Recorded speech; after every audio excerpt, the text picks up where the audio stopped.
back on the road again. It's just Saturday morning. I spent most of the day Thursday at the convention center. From the time that I got there, I don't know, it was around lunchtime when I got there until pretty close to midnight, which is when my parking pass expired. And then Friday, we got there earlier in the morning, and we're there till like 5:30 or something p.m. And I think I've decided that's enough for me, so I'm back on the road now. I could have stayed there all day today. In fact, today, Saturday, is going to be the biggest, most crowded day of the convention by far, which is one reason I decided to go ahead and peace out. For one thing, I really didn't want to spend any more money. For two, I feel like I saw the bulk of the exhibit hall. You know, it took the better part of 2 days, really, at least, a day and a half, to really feel like I'd seen it all thoroughly. But like, as far as the events and the shows, those kinds of things just don't interest me a whole lot. I'm sure some of them are good. Like, there's all kinds of things. You can paint your own miniatures. There's some kind of a cosplay contest. There's an area where you can have like fights with foam swords and stuff, which actually does sound fun, but I don't know. I'm just kind of awkward and backwards, and when it comes to figuring those things out, I'm probably not going to take the initiative to do it. I was mostly there to see the games and hopefully to play some games, and I did do both. So I did not get nearly as much video as I thought I would. It's just kind of overwhelming. Although, again, I think today, Saturday, is going to be incredibly crowded. When I was there, it wasn't as overwhelmingly crowded as I thought, because there are just so many big open spaces. There's certain areas that were very crowded. But nonetheless, there's just stuff going on constantly. I don't know, so I just never really thought to take my camera out and film a lot. So I did not get a lot of footage. I'm not sure if I'm going to tack some on, at the time I'm recording this, I'm not sure if I'm going to tack some of that footage onto the end of this. It's only a couple of short clips, basically showing the main gaming area.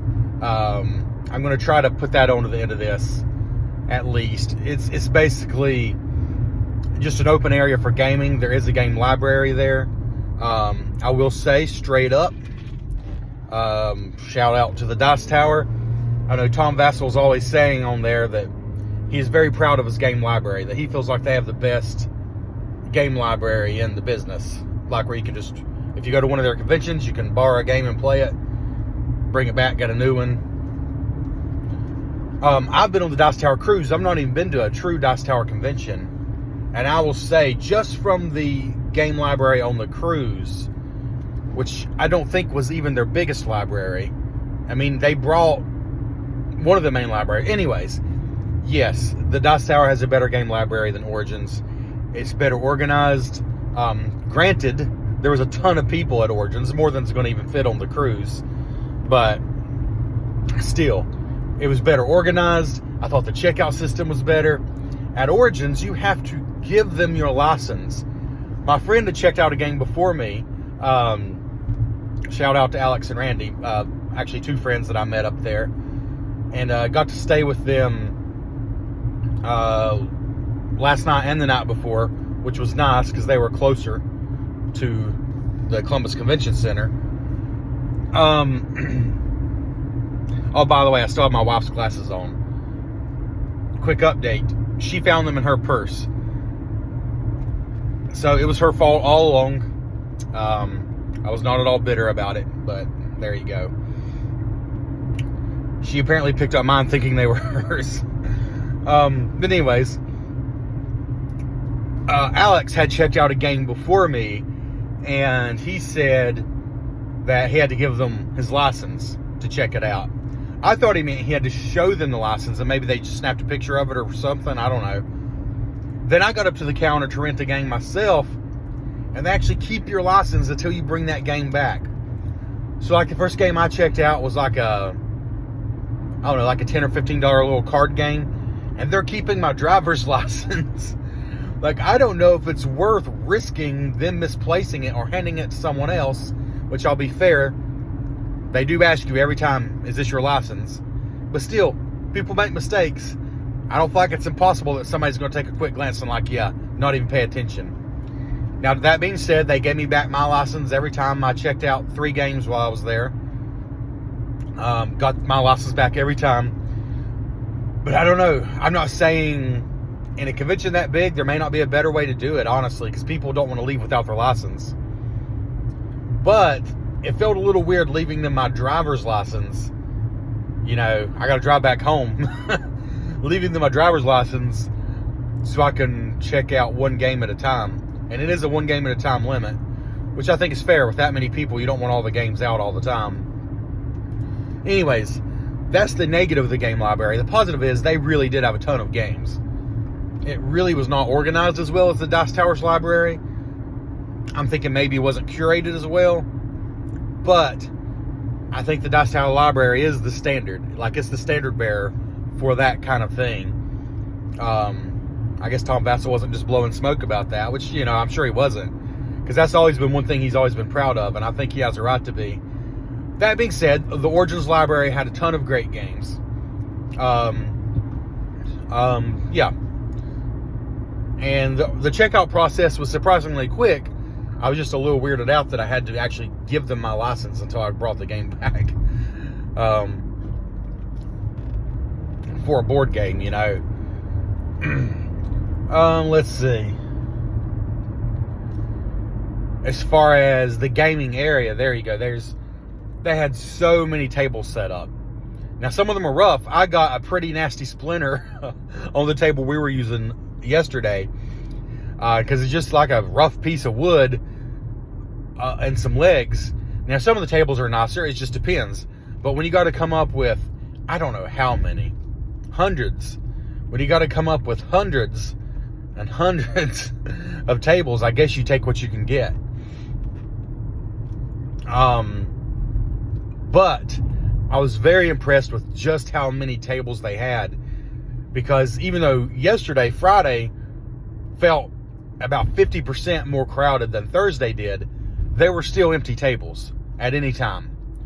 Now, today would be the true test, and I'm not going to be there to test it. But I was impressed with the amount of open gaming area. That was very good. It's needed, because like I said, today is going to be the most crowded day of the convention. So they needed that space. And I'm glad they had it. That was a very big positive. And of course, games you buy there, you can play on the tables. If you brought games to the convention, you can play on the tables, or from the game library that they have there.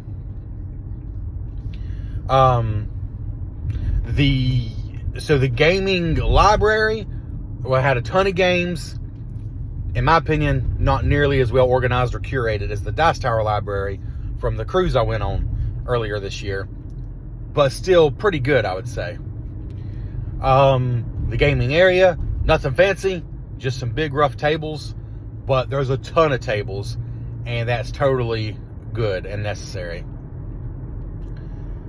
As far as the exhibit hall itself, now this I could go on and on about, but I don't want this video to be crazy long. The exhibit hall was definitely the highlight of the convention itself for me. This is just where vendors are there to sell and or advertise things. But when you love something like I love board games, being that surrounded, even though it all costs money, being that surrounded by that many things you love, I mean, it's kind of exciting. I've personally never seen that many games in one day of my life. Just, you know, when you think about all the games you're seeing. My first pass through on Thursday was overwhelming. Like, I don't even know what to look at and what not to.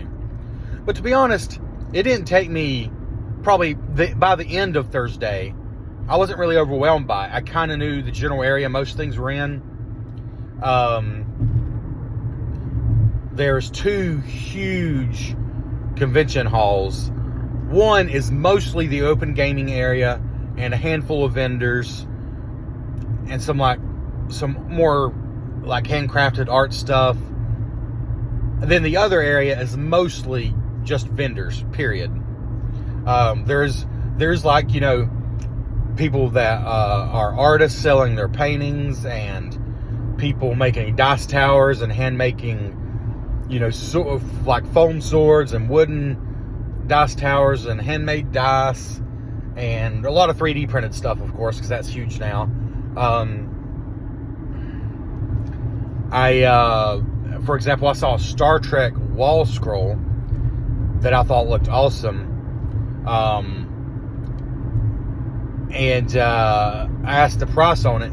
Now, to be fair, I didn't realize it was this person's original artwork. I kind of thought it was just images of...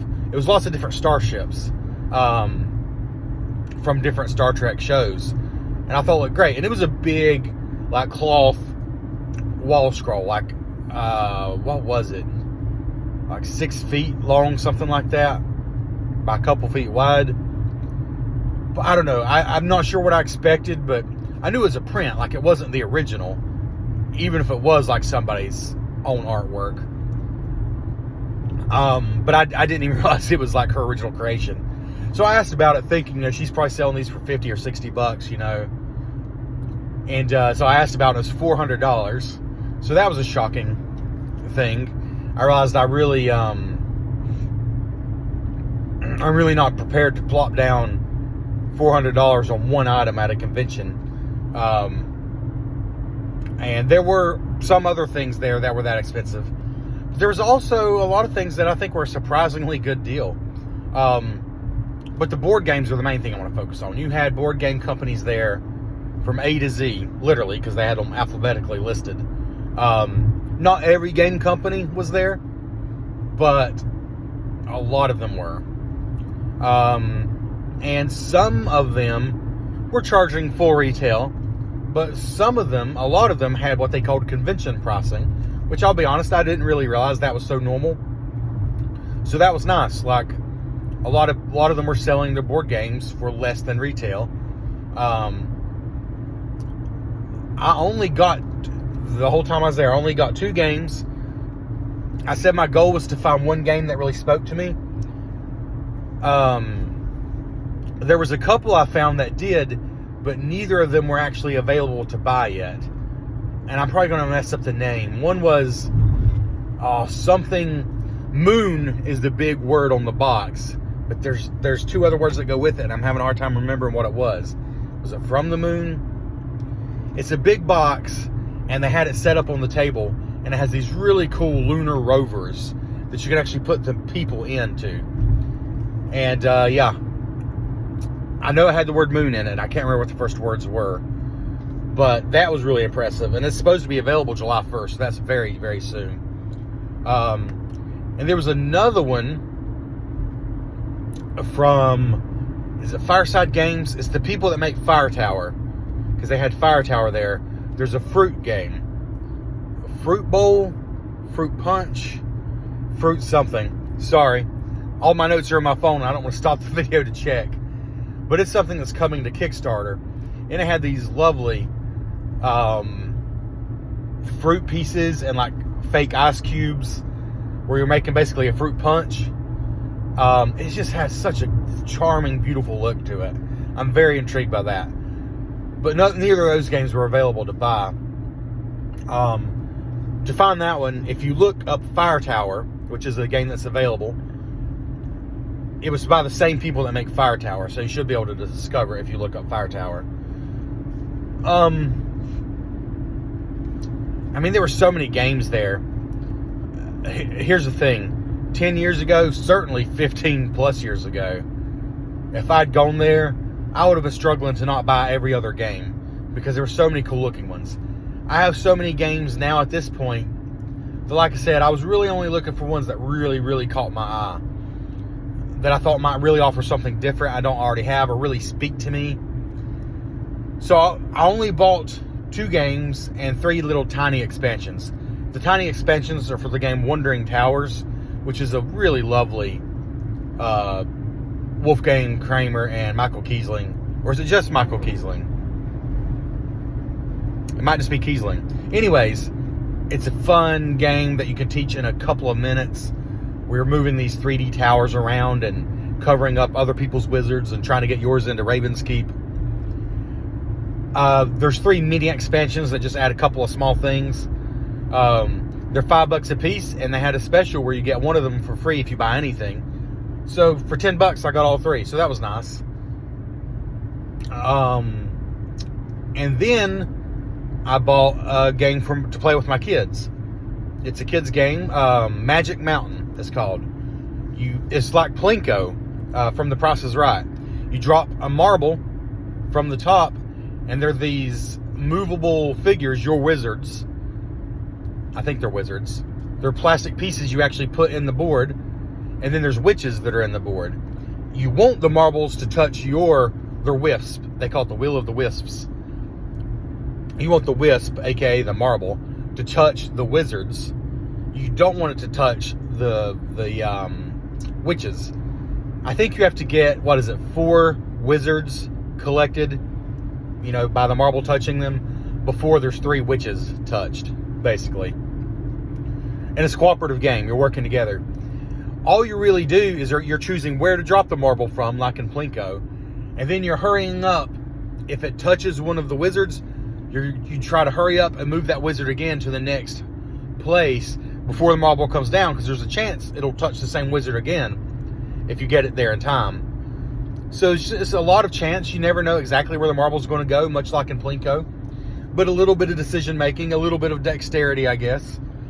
It was $25. It looked super charming. Nice chunky characters you move around. I'm always a sucker for games with marbles. So I got that to play with my kids, Magic Mountain. And the only other game I got wasn't really even the kind of game I would normally get excited about. I love the theme. The game is called From the Stars. This was from All Play. All Play, by the way, by far the most impressive booth in the whole show. And they had multiple booths. It was crazy. All Play had a booth towards the front of the main exhibition hall and a booth, a little further back. And oh my goodness, they built this huge cube, and they had 3 of these cubes there. A huge cube that each side was a wall, and on each wall were game dispensers. Like their games facing out where you can see the front cover, and when you pull one out, it replaces it with another one. And they had probably, I don't know how many different games they had there, a ton. Most of their library was there, and they've made a lot of games at this point. They've got these little small box games that you can teach in a minute, and then they got the medium box games. That's pretty much all their other games. So it's just a really good look. I think they only have 2 box sizes, the really small ones, and then the medium box. They don't even have any big box games. Now they cram a lot of game into some of those smaller boxes, but their covers look good. They have a unique art styles that somehow go together, but are also very different. Really impressed with the All Play booth. Me and my 2 friends spent more time at the All Play booth than anywhere else in the exhibition hall. We kept coming back to it. It was so attractive. And honestly, so many of the games drew me in. I came very close to getting their reprint of Through the Desert, because Through the Desert is a great game, but I already have it. So I finally talked myself out of it. It's just such a good game. They were selling for $35 a piece for all their quote-unquote big box games, for $35 a piece. And I almost got it, but I've already got it. It's a different look, but it's the same game. So I passed on that. There was a game called Habitats that I almost got, and I got to play that one because my friend Alex did get it. Very fun game, a tile placement game. Really liked almost everything about it. Some of the objectives, like the bonus objective goals, just didn't seem very clear. Maybe it was just too late at night and we weren't thinking straight. But for how simple and straightforward the game was, that was my only little hang-up point there. But really cool game overall. But the game I ended up with was Through the Stars. And it's not even the kind of game I would normally go for. At first, So I was brought in by the cover and the theme. And then I looked at the back. I'm like, oh, it's like a party word game. I didn't expect that. But that's not really accurate. It's a pretty, and I've not played it yet, but watching videos on it and reading the rule book, it's kind of a mind-bendy, crunchy deduction game that does use words. It does use words. It's meant as a cooperative game. You have one alien, and then however many scientists you want to have. There is a competitive mode, and there is a team mode. Well, I guess the team mode is the competitive mode. There's a team mode, like if you have bigger groups, because you can play with basically infinite number of people, I think. But you only need one alien and any number of scientists, even just one. It can be a 2-player game. It doesn't have to be a big party game. And basically, the alien is sending a transmission, and the scientists are trying to discover what the 3 words are. So they provide, it does use the theme. It leans into the theme really nicely. So the alien is basically rolling a die to decide which words from this list of words he is using. And it might be like, so it'll fill in part of the sentence. We come from afar and we blank your blank. And there's lots of different words. It could be positive, it could be negative. Some of them are kind of funny.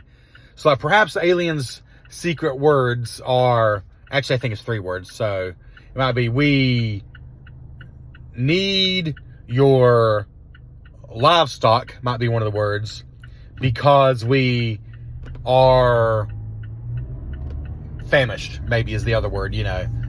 That's kind of the general idea. But it's also very mathematical, because to discover what the word could possibly be and to discover what the secret cipher letters are, each letter is assigned a point value. And I'm not going to go totally into it.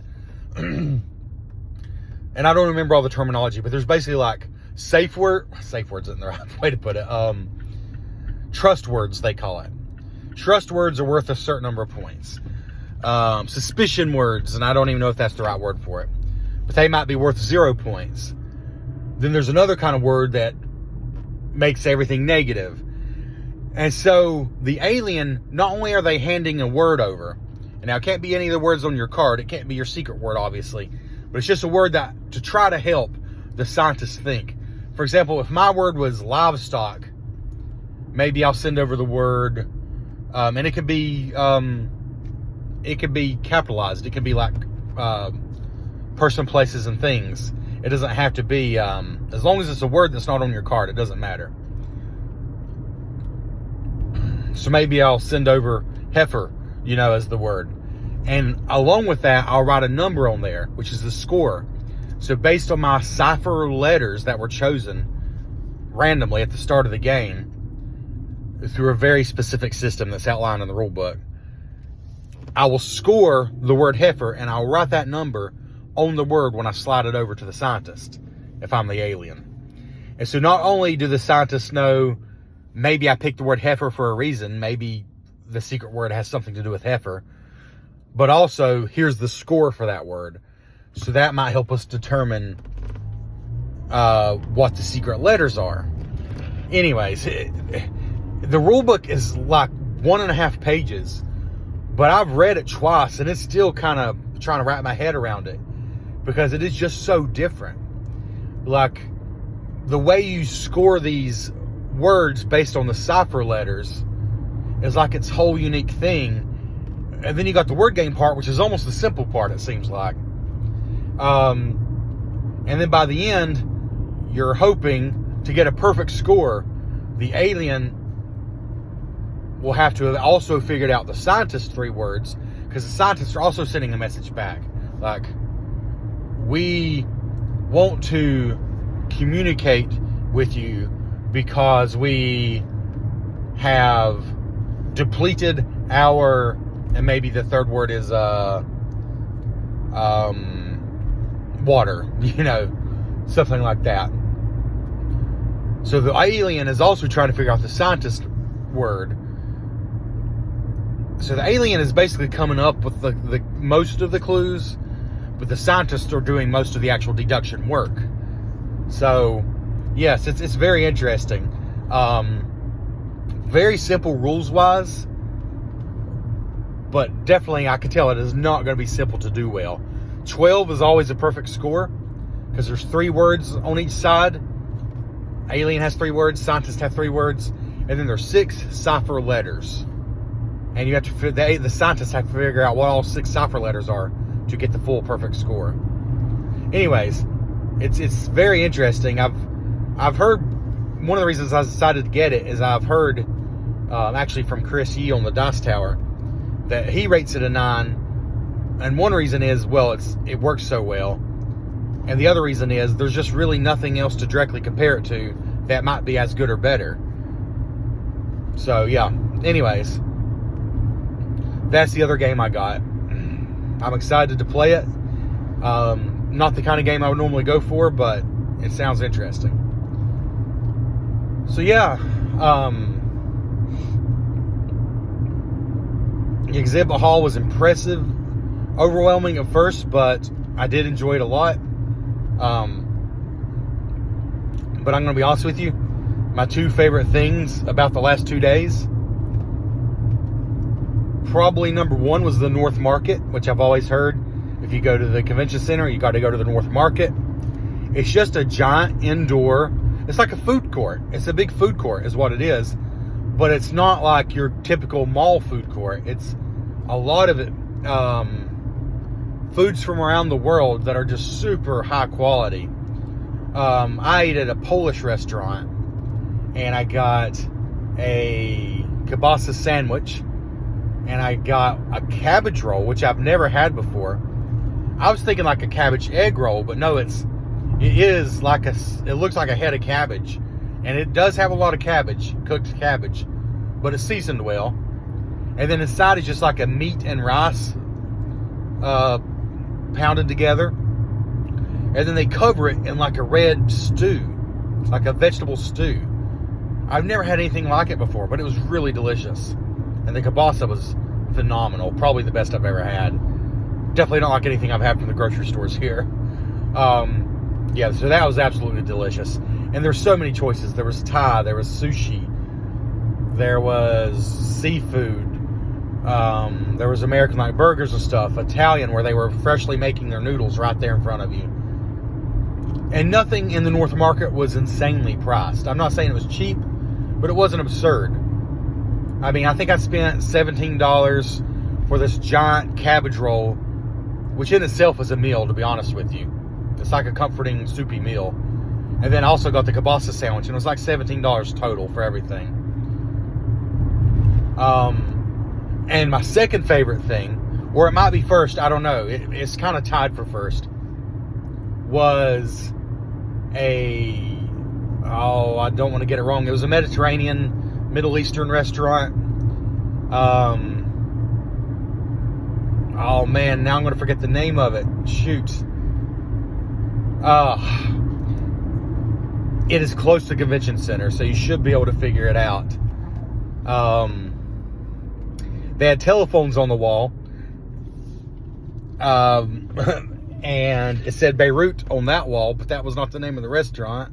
Shoot, I'm embarrassed that I've forgotten. I don't remember the name of it, but it was incredibly delicious. I'll try to remember to put in the comments below the name of it and in the description. So look there, the description of this episode and the comments. I will try to remember to put the name of the restaurant. Oh my goodness. I had a dish that I don't even remember the name of, but it was basically, they called it cubed chicken, but it's basically chunks of chicken, perfectly grilled, just grilled chicken. The most delicious yellow rice I've ever had.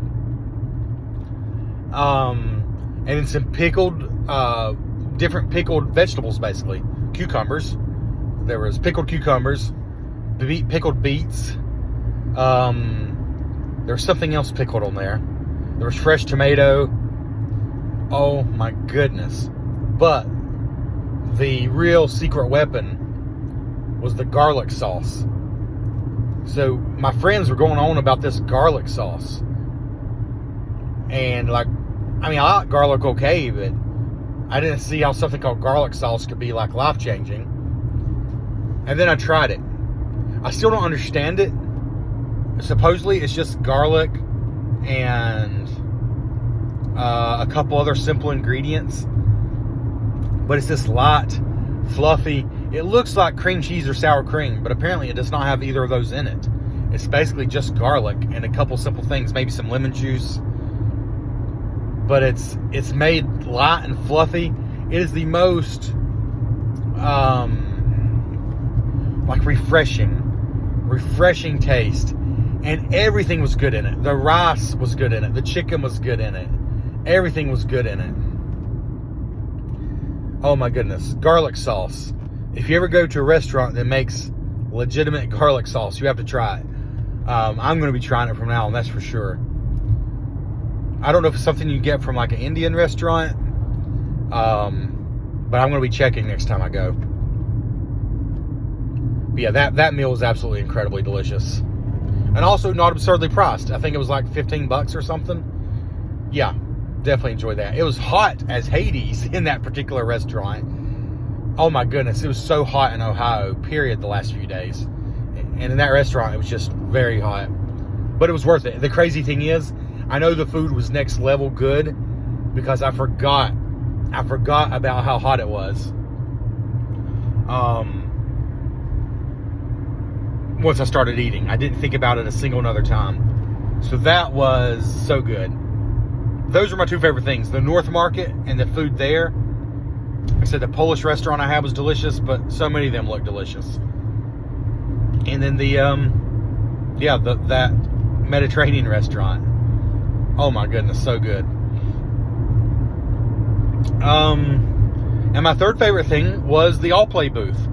I just loved looking at those walls of games, and I wanted to leave with about 10 of them. I just made myself not do that. So good. The most expensive thing I bought, so the game I bought at All Play was $35. Oh, and I added on the promo for like $6. Just a little promo. I paid $25 for the Magic Mountain game, and then $10 for all 3 of the expansions combined for Wandering Towers. That's all I bought besides food while I was there, except, and the most expensive purchase I made while I was there, and I'm ashamed to even admit this, Wild Bill. I don't care how many game vendors are there, it's Wild Bill that was making out like a bandit. Because of course drinks are expensive. You're at the convention center. And the only thing I saw the whole time I was there were bottled drinks. And although they had it nicely cool to the convention center, I got to give them props. It was still about 100 degrees outside. You're walking around inside constantly. I was just thirsty constantly. And Wild Bill was the only person I saw there. I know Wild Bill's a company, but the Wild Bill was the only place that was giving ice in their drinks. Everything else was just bottles, and they get hot so quickly. Like, I wanted ice, you know? Wild Bill does craft sodas, different flavors. Black cherry, orange cream, root beer, things like that.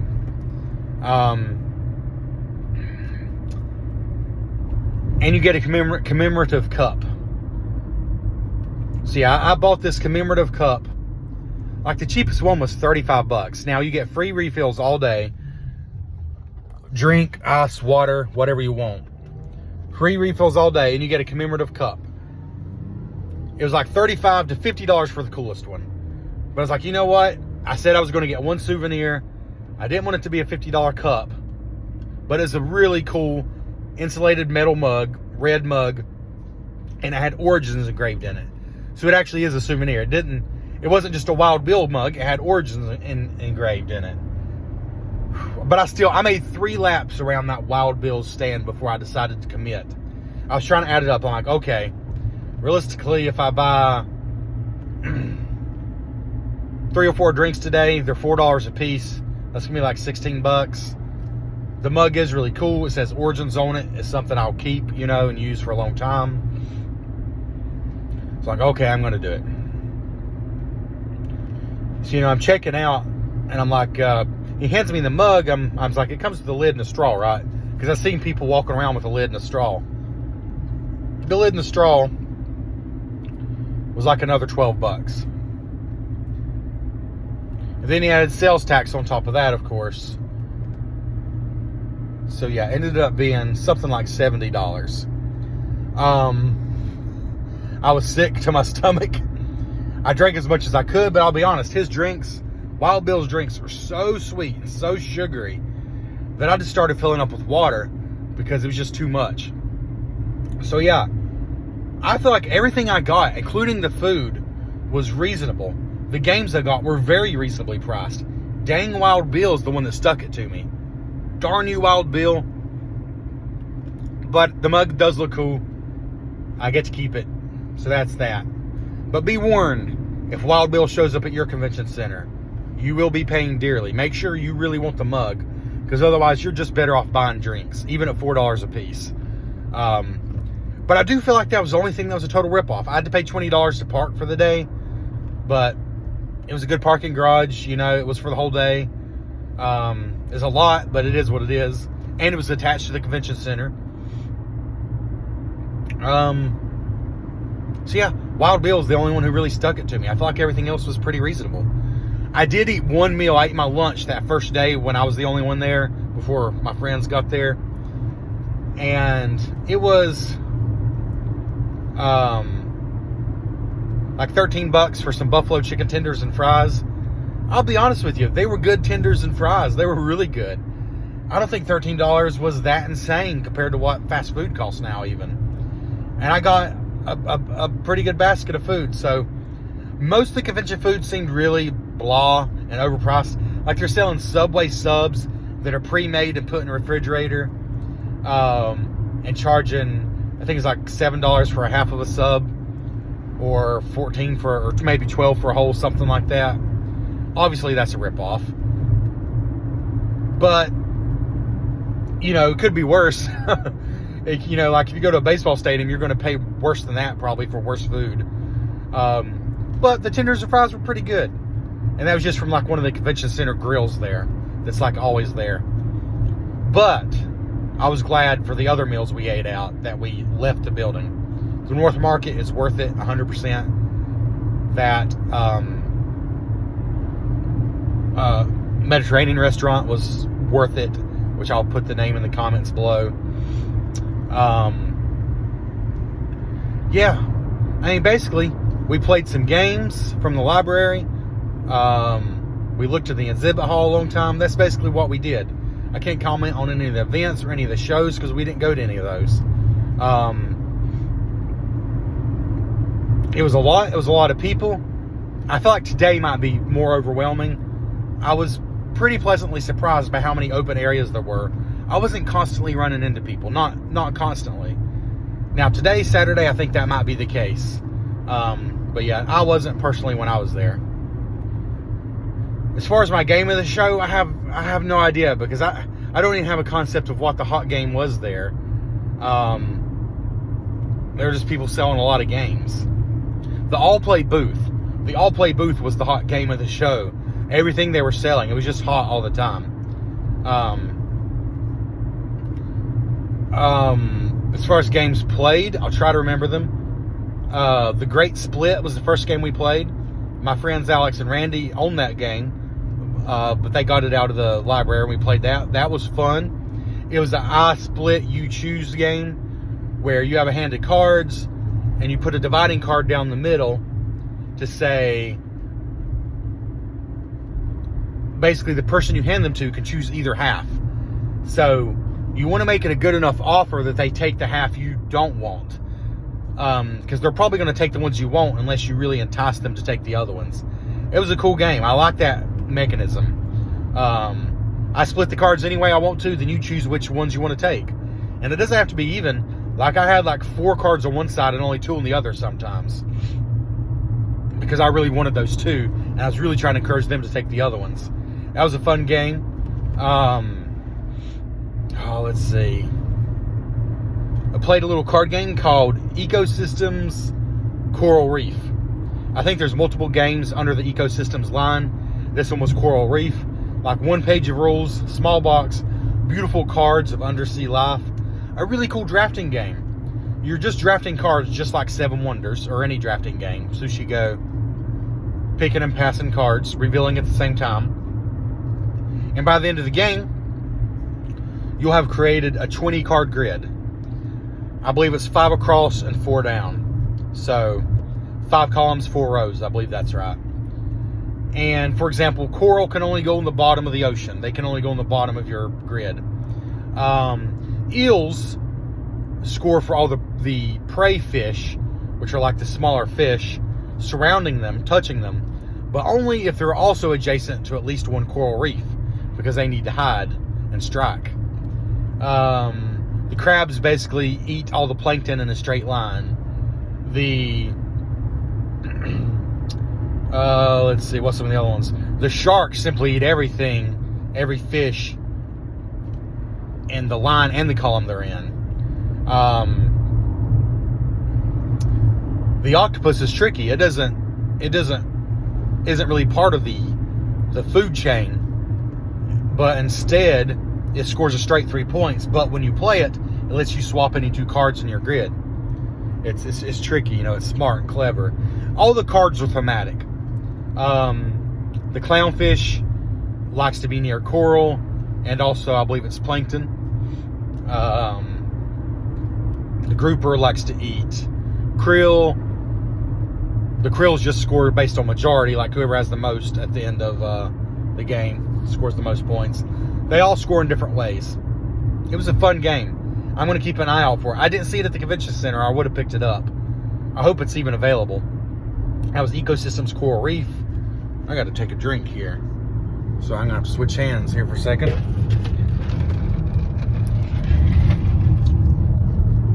All right.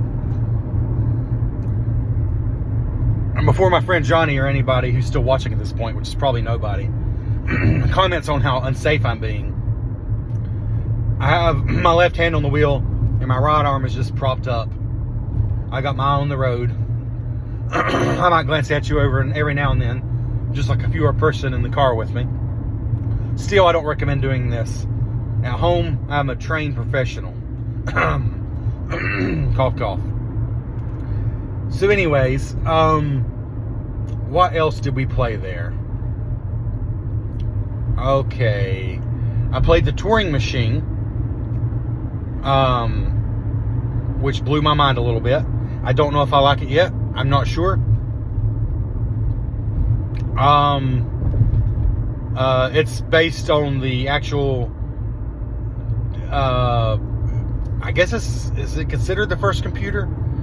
The movie Imitation Games with Benedict Cumberbatch. It's based on that actual invention. And it's a deduction game. It's very clever. I've never played anything like it. It kind of messed with my mind a little bit. I'll have to play it again to know what I think of it as far as the fun factor. But it was very clever and unique. Very cool. We played Habitats. I think I mentioned the gold tiles. Some of them were a little wonky, I thought. But otherwise, a really fun game. I almost picked it up. And if I went back today, I probably would have picked it up. So, but it was fun. I enjoyed it. Let's see. Oh, On Tour. On Tour is a flip and write game, which, you know, I have several of that kind of game. You're basically flipping 3 cards. They're telling you what regions in the country you can put a mark in or put a number in. And then you're rolling 2 dice.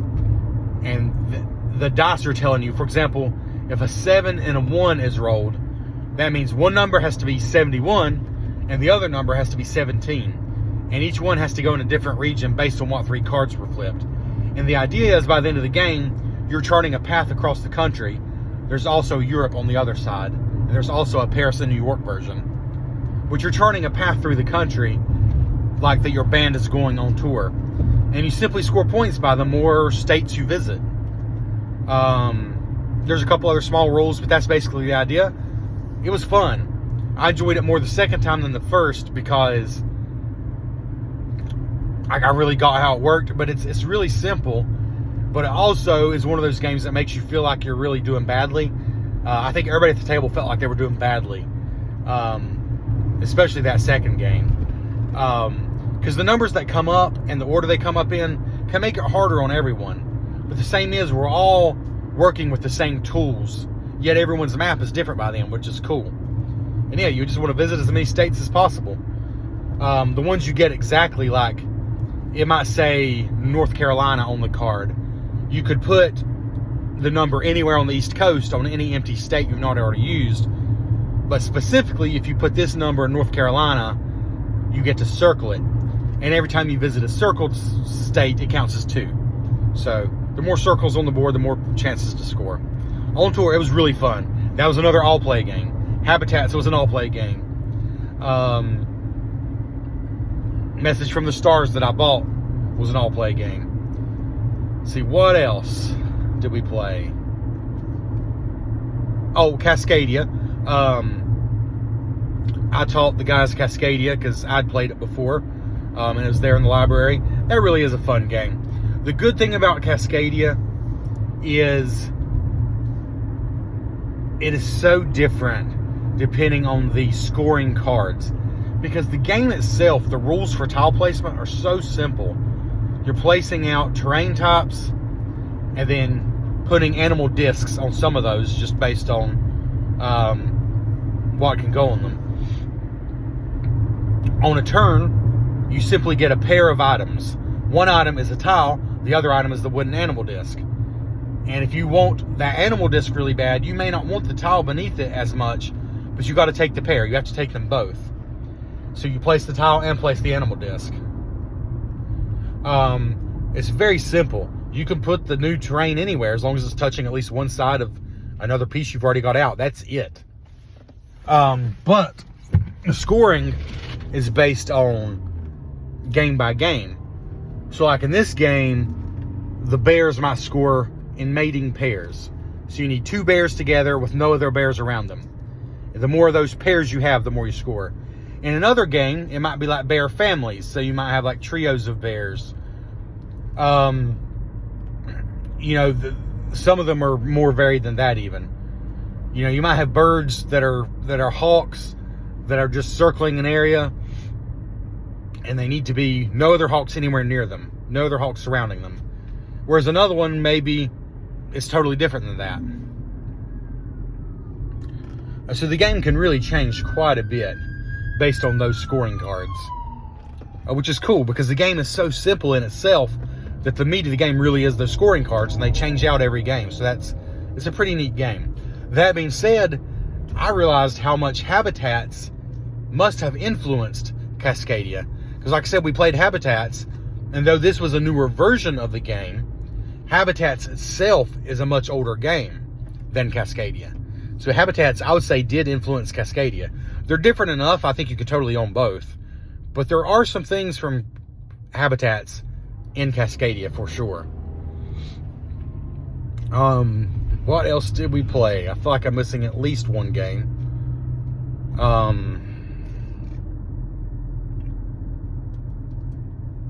Well, if it comes to me, I'll mention it in the comments. Anyways, so we didn't play any heavy games. Those were all short games, reasonably light. I'll be honest with you, I can't bring myself to play like a super heavy game in a crowded convention center. I don't know. It's just too much for me. I would love to play some big heavy games,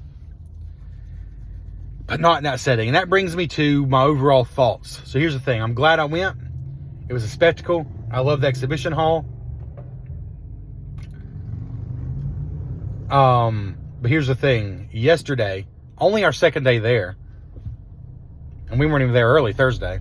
Only our second day there, we were talking about, I don't know, I think it was the parking situation we were talking about. And I said, well, you know, I mean, it's totally up to y'all, but if you just want to go back to the house, we can play games there. Because at this point, we were pretty much just playing games from the library. I said, we've got games, you know, we bought some here.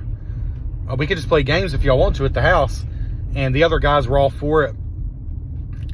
And that's the thing. I think I realized at this point in my life, I just prefer, if I could just have a whole weekend where I just hang out and play some games, to me, that's an ideal weekend. And I've realized I would rather do that than go to the conventions. To me, that's more precious use of time. Like, it was nice to be in a relaxing environment, get my feet off that cement, which that's part of it. I got bad feet. My feet are shaped like the McDonald's Golden Arches, and it's starting to affect me now as I'm hitting 40 years old. And the cement floors were just a lot. Also, it worked crazy, stupid, hard the few days leading up to the convention, which kind of ruined my feet a little bit. My feet do really well, and sorry, this is turning into an episode about my feet, but my feet do really well if I don't overuse them in a single day. Like, I can use them steadily, and they do okay. But if I overexert them in a single day, it can take most of a week before I'm not kind of hobbling around, to be honest with you. So that happened. I had really terrible days at work leading up to the convention. So it was kind of rough, honestly, for me walking around the convention on those cement floors for hours at a time, which is all I did Thursday. I walked around for hours and hours. So for me, getting home or getting to my friend's home, relaxing a bit, playing a game, to me, that's overall more enjoyable than the convention. And that brings me to the conclusion is, the irony is this. I finally went to a bona fide board game convention at almost 40 years old. I first got into this hobby when I was around 18 or 19 years old. Never went to a board game convention. This year, I've now gone to the Dice Tower Cruise and then Origins, which is a bona fide board game convention. Here's the thing. 15 to 20 years ago, my mind would have been blown. I would have been in a near constant state, I think, of euphoria if I had gone to this convention. I would have been overwhelmed beyond belief, but in a good way. Just so many amazing games everywhere. An embarrassment of amazing games. Yeah, probably even like 10 or 12 years ago, it would have been incredible to me. The irony is, by the time I finally went at almost 40 years old, I've got more than all the games I need. I'm really, at this point in time in my life, I'm only really interested in very specific things that are specific to my interests. Like, if I hear a Star Trek game comes out, I'm at least interested. Let me see if it sounds good. A theme that I'm really interested in, or certain kind of game, or certain designers. So the vast swaths of games, I'm taking a glance at, and then I'm just walking by. Because if I don't know it's going to offer me something different that I don't already have, yeah, it might look pretty, but I don't need to waste their time or my time really looking into it. That being said, I did stop and look at a couple of games, and there's a few more I could have bought and been happy to buy. I mean, good grief, I'd already spent all that money on that stinking mug from Wild Bill. I don't know, I just felt like I didn't need to spend any more money. So I guess that's the irony. I enjoyed it, I'm glad I went, but I was good to go after only a day and a half, realistically. Because we were only there till like 5:30 yesterday, and I didn't even get there till afternoon on the day before, and I was good to go. Like, I'm okay. I hate that I'm not spending any more time with my friends. I had a couple other friends that were coming to the convention, and they didn't even make it there. They just got there this morning. So I hate that I didn't get to spend time with them and see what they thought about the convention hall, the exhibit hall. But overall, I'm okay. I'd rather go back and spend time with my family, with my wife's grandma, and just relax. And I guess that's the irony. And I don't think it's necessarily a bad thing, but by the time I finally made it to my first board game convention, I feel like maybe I kind of outgrown it a little bit. My taste in games are so specific now. I just don't feel like I need every game that I see. My eyes don't twinkle at every game I see. Now, the sheer spectacle and the sheer number of games at this convention means my eyes did twinkle a little bit a couple times. That All Play booth kept drawing me in, I'll be honest with you. It was just so well done. But, yeah, here's the bottom line. I would rather spend that money.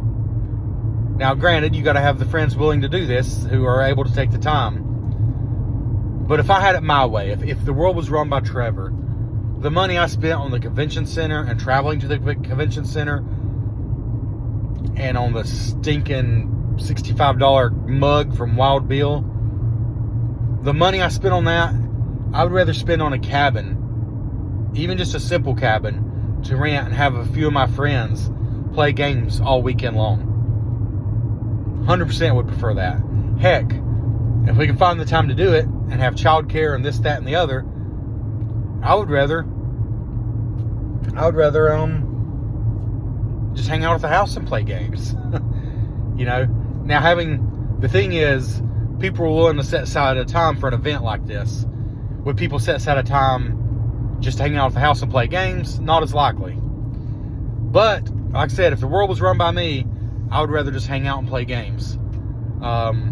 Hey, I'm glad I got to go to a convention. I'll probably eventually go to another one. I might check out a different one. Origins was good. I think it was run pretty well. My goodness, that number of people, the fact they were able to keep the building even kind of cool. There was times I wish it was a little cooler, but the fact they were even able to keep it cool at all was impressive. The bathrooms weren't amazing, but they were pretty good considering how much they were being used. There were people in there trying to keep them clean constantly. The exhibit hall was impressive. I thought the traffic flow was good.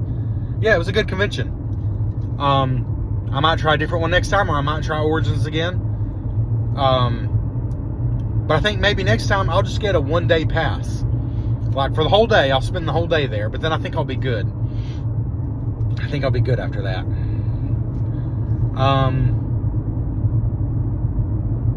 I guess it makes me realize how cool the Dice Tower cruise was.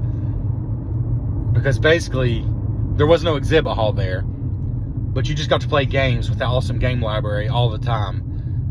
And then you got the cruise ship once you're done with that. That's the thing at the convention center. When your feet are tired and your legs are aching and you're done walking around on cement, I mean, you can sit down at a table and play a game. That's about it. Like, there's really nowhere else to go. Which is fine, but I think like a day and a half of that is enough for me.